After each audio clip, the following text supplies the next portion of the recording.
Good morning दोस्तों, मैं सिद्धार्थ सिद्ध जीएस यूट्यूब चैनल में आप सभी का स्वागत है। और आज अपन एक नए करंट अफेयर्स के साथ ही उपस्थित है।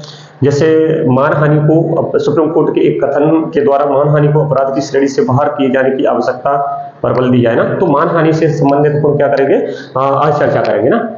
ठीक है, तो हाल के महीनों में सुप्रीम कोर्ट के विभिन्न याचिकाओं के माध्यम से आपराधिक मानहानि के मामले पर जो है समय पर रोक लगा दी गई है। मतलब आपराधिक मानहानि की जो याचिकाएं आएंगी उस पर अब सुनवाई नहीं होगी, है ना।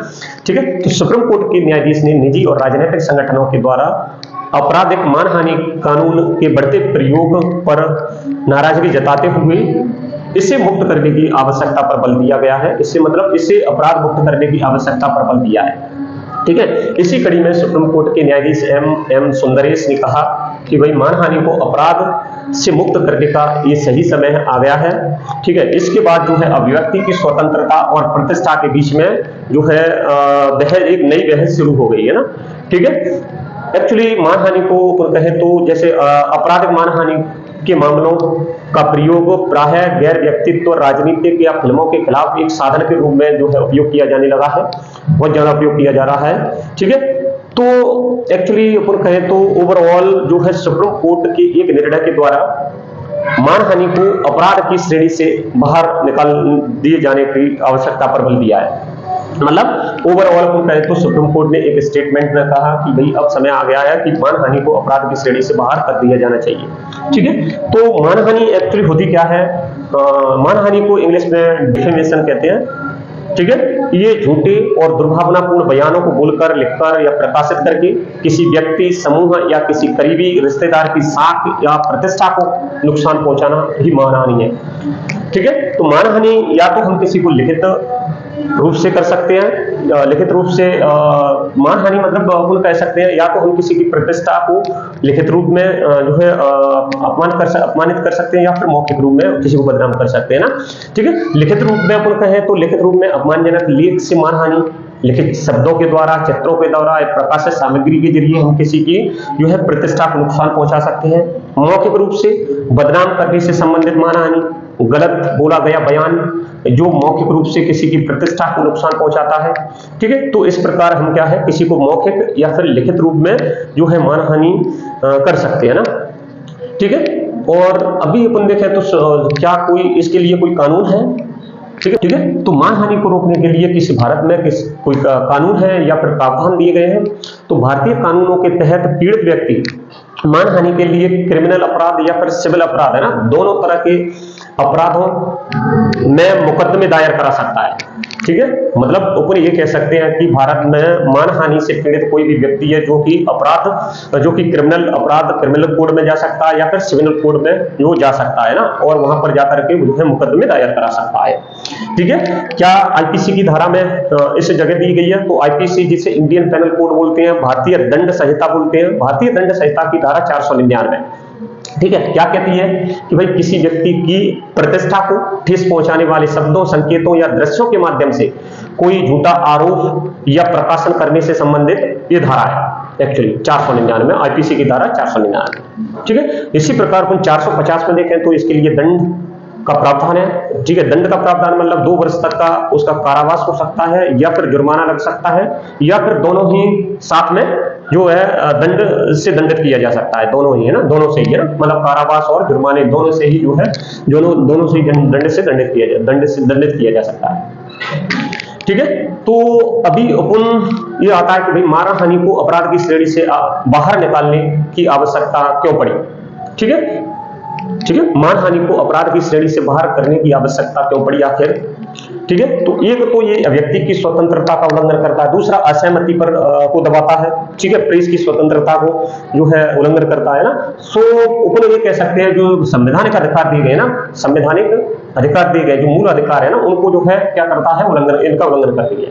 ठीक है, अभिव्यक्ति की स्वतंत्रता का उल्लंघन कैसे कि भाई आपराधिक मानहानि के नियम जो संविधान के अनुच्छेद 19(1) के तहत है ना, अभिव्यक्ति की स्वतंत्रता के अधिकारों को प्रतिबंधित कर सकती है क्योंकि कानूनी दंड के डर से सार्वजनिक रूप से विचारों की अभिव्यक्ति रुकती है।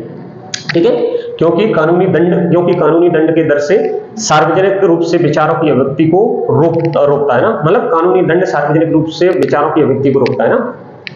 ठीक है, तो अभिव्यक्ति की स्वतंत्रता ना, अभिव्यक्ति की स्वतंत्रता का उल्लंघन कैसे होता है? ठीक है, तो आपराधिक मानहानि के नियम संविधान के अनुच्छेद 19(1)(a) के तहत अधिकारों, मतलब जो अभिव्यक्ति की स्वतंत्रता के अधिकारों को प्रतिबंधित कर सकते हैं, क्योंकि कानूनी दंड का दर सार्वजनिक रूप से विचारों की अभिव्यक्ति को रोकता है। ठीक है, इसी प्रकार अपन कहें तो असहमति को दबाना, मतलब निजी व्यक्तियों के द्वारा आलोचकों को डराने के लिए इसका इस्तेमाल किया जा सकता है। ठीक है, अन्य में देखें तो प्रेस की स्वतंत्रता है, प्रेस की स्वतंत्रता का भी उल्लंघन होता है। ठीक है, मतलब कोई भी मीडिया स्वतंत्र होकर के अपना जो है पक्ष नहीं रख सकते हैं। ठीक है, क्योंकि उसे यही डर सताएगा कि कोई मानहानि का जो है केस दायर न कर देगा। ठीक है, तो इसीलिए अपन को जो है कुछ संवैधानिक अधिकारों का उल्लंघन होता है, संविधान के आर्टिकलों का उल्लंघन होता है, इसीलिए जो है मानहानि को अपराध की श्रेणी से बाहर किए जाने की आवश्यकता पर बल दिया। और हाल के दिनों में जो है मानहानि की जो है याचिकाएं बहुत ज्यादा सुप्रीम कोर्ट में बढ़ी है। ठीक है, इसके बाद है ना, इसके बाद अपन देखें तो जो है विधि आयोग कुछ रिपोर्ट है। ठीक है, कुछ रिपोर्टें हैं मानहानि को अपराध की श्रेणी से बाहर करने के पक्ष में, कुछ सिफारिशें हैं, कुछ निर्णय हैं जो दिए गए हैं सुप्रीम कोर्ट के द्वारा और विधि आयोग के द्वारा। ठीक है, तो इसमें विधि आयोग की रिपोर्ट जो है 285 की रिपोर्ट है। इसमें कहा गया कि भाई प्रतिष्ठा, जिसे बोलते हैं रेपुटेशन है ना, अनुच्छेद 21 का एक, मतलब संविधान के अनुच्छेद 21 का एक अहम हिस्सा है।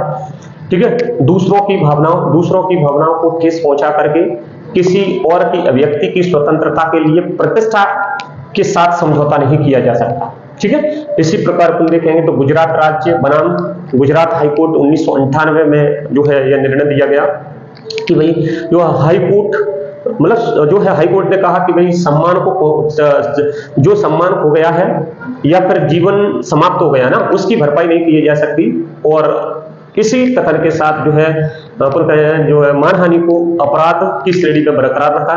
ठीक है, इसी प्रकार तुम देखते हैं एक अन्य मामला है सुप्रीम कोर्ट में।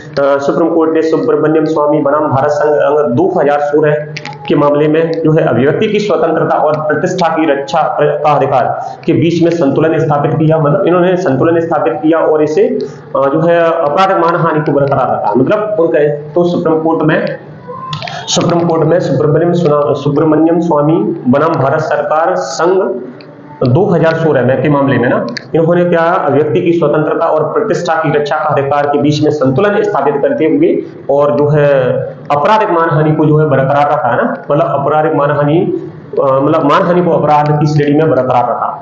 ठीक है, और अब क्वेश्चन ये आता है कि भाई क्या अपने देश में जो है मानहानि को अपराध की श्रेणी में रखा गया है? क्या अन्य लोकतांत्रिक देश हैं जिनमें भी मानहानि को अपराध की श्रेणी में रखा है या बाहर निकाल दिया गया है? तो कई ऐसे लोकतांत्रिक देश हैं जिनको मानहानि को जो है अपराध मुक्त कर दिया गया है। जैसे अपन कहें तो यूके है और यूएसए है। ठीक है, यहाँ पर जो है मानहानि को अपराध की श्रेणी से बाहर निकाल दिया गया है और इसे केवल एक नागरिक दायित्व के रूप में माना जाता है ना। ठीक है, तो ये मानहानि से संबंधित